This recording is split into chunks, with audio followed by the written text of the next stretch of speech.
Yo les petits potes, c'est Mox, j'espère que vous allez bien. Aujourd'hui on se retrouve pour une toute nouvelle vidéo où on va créer un couteau ensemble de toutes pièces. Là vous me direz, comment ça on va créer un couteau ensemble? Qu'est-ce que tu vas faire? Comment tu vas faire? Comment tu vas y prendre? Qu'est-ce que ça va être le résultat final? Eh ben les gars, tout simplement, si jamais vous l'avez jamais remarqué, bon bah c'est que vous me suivez pas depuis très longtemps.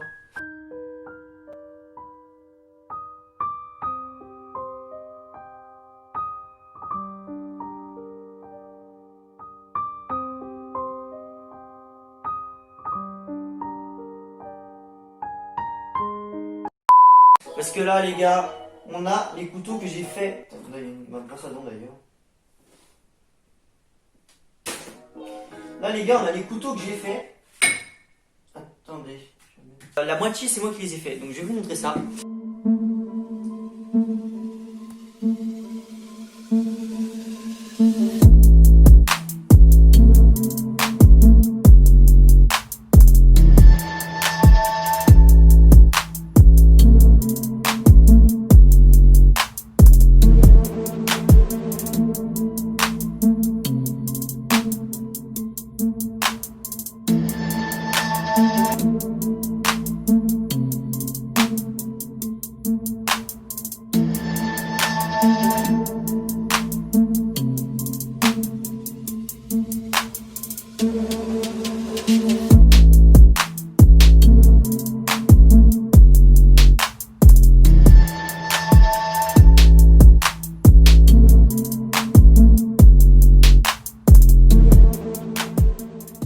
Donc alors les petits potes, déjà pour commencer, il faut une idée de couteau en tête.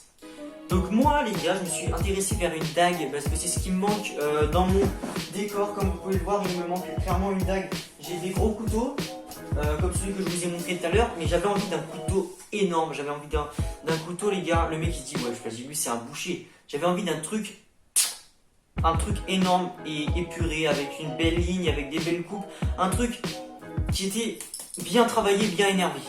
Et je devais travailler sur une surface assez mince, assez fine, vu que j'étais restreint au niveau de matériaux que je devais utiliser. Donc il faut faire aussi par rapport aux matériaux que vous avez. Moi j'étais sur un acier qui était, comment on appelle ça, à mémoire de forme. Donc comment dire, si jamais tu le tords, tu auras vraiment énormément de mal à le détordre. Lui il était tordu. Donc faut y aller à coup de masse je crois, ou à coup de dents rouleuses. Enfin faut vraiment avoir du matériel de professionnel, tu peux pas le faire ça tout seul chez toi. Ou alors faut vraiment avoir du courage. Moi j'ai pensé à un couteau du coup qui prendra toute la longueur de cette barre de ferraille d'acier. Donc voilà, là les gars c'est mon croquis. Alors voilà. Maintenant il faut que vous fassiez votre croquis aussi de votre côté. Si vous voulez le faire, évidemment, vous n'êtes pas obligé de faire le couteau en même temps que moi, vous pouvez juste regarder la vidéo pour savoir comment ça marche. D'ailleurs, c'est ce que je pense que la plupart des gens vont faire. Alors, ensuite, deuxièmement, les petits potes, maintenant que vous avez votre acier et votre croquis, et ben, il faut tout simplement le dessiner et faire les contours. Alors, il faut bien vérifier que ça rentre à l'intérieur. Moi, il est vraiment très très juste. Il est juste en hauteur et voilà. Donc, ce qu'il faut faire, c'est aussi le fixer avec du scotch. Pour pas qu'il bouge tout simplement.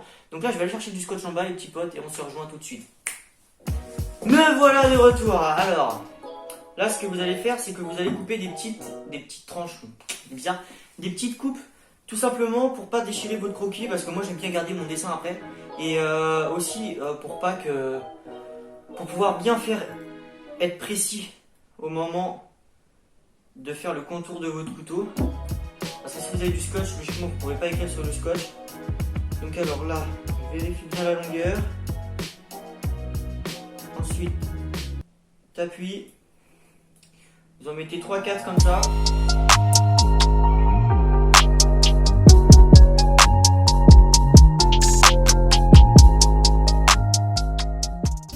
Voilà, alors là normalement les gars il tient tout seul le couteau.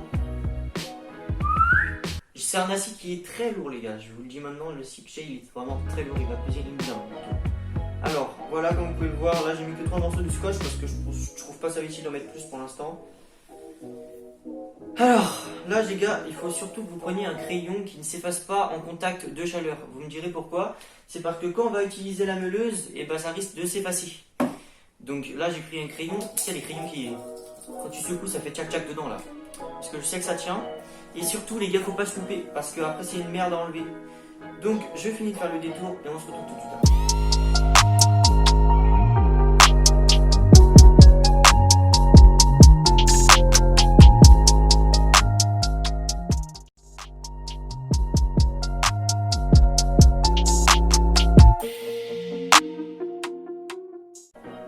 Voilà les gars, mon contour est fait, donc maintenant il va falloir enlever le scotch et très délicatement, il va falloir aussi attendre que l'encre sèche dessus.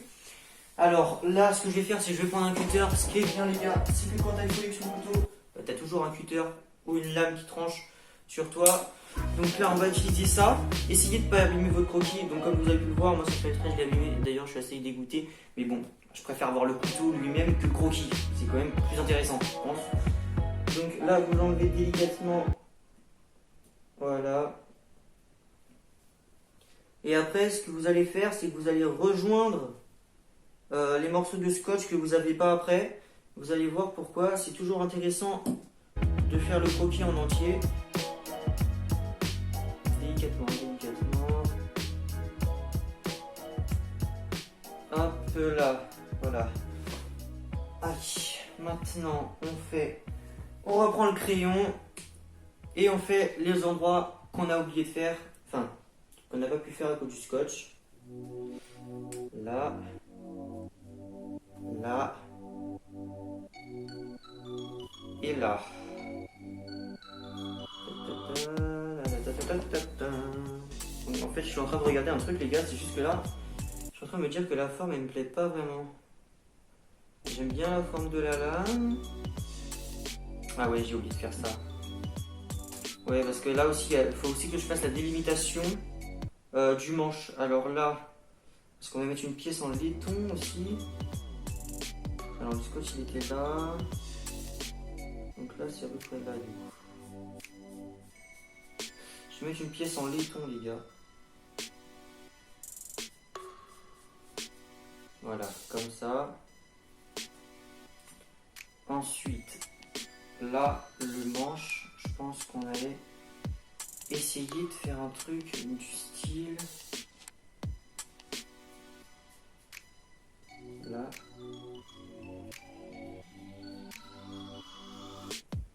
Là. Voilà, et là du coup ça devait descendre plus bas si je me rappelle bien. Faites bien les modifications, il faut vraiment que votre couteau vous plaît avant de vous lancer dans la meule, dans tout ce qui va être meulage, où là ce sera irréversible. Alors que là les gars, vous savez, vous pouvez toujours changer d'avis. À partir du moment où vous n'avez pas meulé la partie qu'il faut pas meuler, vous avez toujours le temps. Alors là les gars, il me plaît bien le couteau là. Voilà, alors les gars, voilà le résultat final du croquis. Et ça c'est... Ça va être la forme finale de mon couteau les gars, parce que là j'ai vraiment pas envie de le changer. Il y aura peut-être à l'arrière du manche une forme un peu plus arrondie, parce que là elle est assez droite quand même. Et j'aime bien parce que ce sera arrondi. Parce que regardez, je vais vous expliquer pourquoi. Mon couteau il a été pensé les gars. Mon couteau il n'a pas été fait avec le cul. Regardez comment il a été pensé. Je me vante un peu là, mais... Aïe. Regardez, alors je vais vous expliquer pourquoi là j'ai envie qu'il soit arrondi en cercle et qu'il soit pas rectiligne comme il est. Tout simplement parce que ça va rappeler la forme qu'on a à l'avant de la lame, un peu courbée. Et ben là on la retrouve à l'arrière comme vous pouvez le voir. Et c'est justement ça qui me fait chier, c'est que là elle est pas totalement courbée. Donc les gars, j'aime bien. Et là du coup je vous disais, là on aura une pièce en laiton. Donc le laiton c'est une pièce jaune. Et ça va comme ça va faire ressortir la deuxième partie du couteau. Donc là la première partie, la deuxième partie. Et là ça va faire Ah j'ai plus le mot.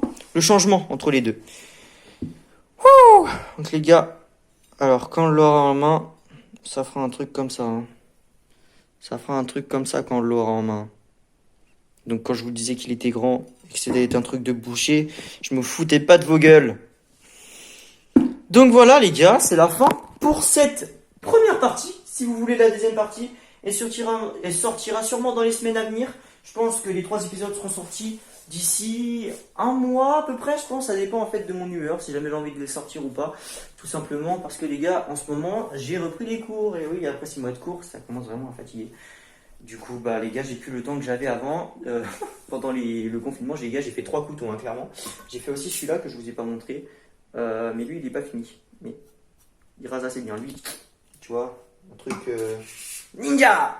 Donc voilà, c'est déjà la fin de cette vidéo. J'espère qu'il vous aura plu. Dans ces cas-là, vous connaissez cette chanson. N'hésitez pas à liker et à vous abonner. Ça me ferait extrêmement plaisir. Et ciao tout le monde. Et à la prochaine. Salut.